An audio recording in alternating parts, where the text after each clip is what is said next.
omwewuunya bwe yatandika okuyimba kyokka nga ne basudde omwewuunya olw'ebigambo byeyaleetanga ebyenjawulo nga byamaanyi nga byamuggundu kwegamba byali ebizito nga ne bwe basudde omutendako ekyo kati nga betuleeta taata wa Fred Sebatta nga yosooka kumutenda ddoboozi eddoboozi lye yakozesanga n'ebigambo kwegamba omanyi waliwo eddoboozi naye okutuuza ebigambo nga okubituuza mu ddoboozi nga kizibu okumusala mistake n'ogamba wano ekigambo kino kyali tekisaana wano wabula ng'oyinza okugamba ndowooza ebigambo ebyo byatonderwawo mu nsi engeri gye yabituuzanga owulidde nga eddoboozi lye kwegamba nga ne bw'aba tayogedde kigambo nga owulira awuuna buwunyi ng'oyagala owulira lwaki awuuna era bwe twogera ku kigambo ekyo waliwo akayimba akaddibwamu omusumba Pasaiga nakakolera vidiyo simanya bamukurusha fiko n'okalaba aka Fred Sebatta nabawanuka akayimba ako simanya oba tunasobola okuba nga tukalaba naye tuba tukalaba enjosaba mukurusha fiko otegezeeko ali mu control room akayimba ako Pasaiga yeewaayo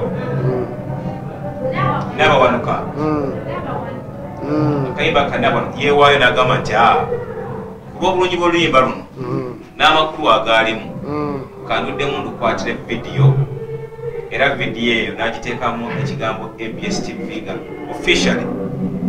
ABS TV anti ennyimba za Sebatta kyekiri kye nkugambye kushafika oba olufunyeko olutwamu nti nze nalemererwa yadde nali nabo nalemererwa okugamba nti ono yasinga munne kubanga buli omu kye yalina kyali kinene kati oluyimba lwa Fred Sebatta ng'oluwuliriza bwoti kwega n'owulira nga n'omubiri gukuyiika okitegeera kakati abantu abo basatu kizibu obageraageranya ng'ogyeko jjajja waffe oli Christopher Sebadduka bwate oyo naye ebibyo birala nnyo kakati oyo ate ali mu kiti kikye tetumwegeraageranyaako kati oyo jjajja bwe tuba twogera bajjajja ye jjajja wa music owa Uganda yonna yenna buli gw'owulira ayimba music oyo ye jjajja waffe ye jjajja ono abadde muzzukulu we ono muzzukulu Fred Sebadduka kubanga kyenva ngamba nti ye jjajja nti ye muntu eyaleeta music n'agamba nti music ono abeere bw'ati wano kanyimba ekigambo kino ffenna kwe tukopye kababeere bana bali mu kuyimba lulaga kati ffenna tukopye ku oyo jjajja waffe kati oyo tomuteeka mu kiti kyonna nga tunatera okumaliriza puroguramu yaffe mukadde waffe gure mukaade nga mubenye ebivuddeyo naddala abantu ab'enjawulo nga ggwe mukadde waffe nga ggwe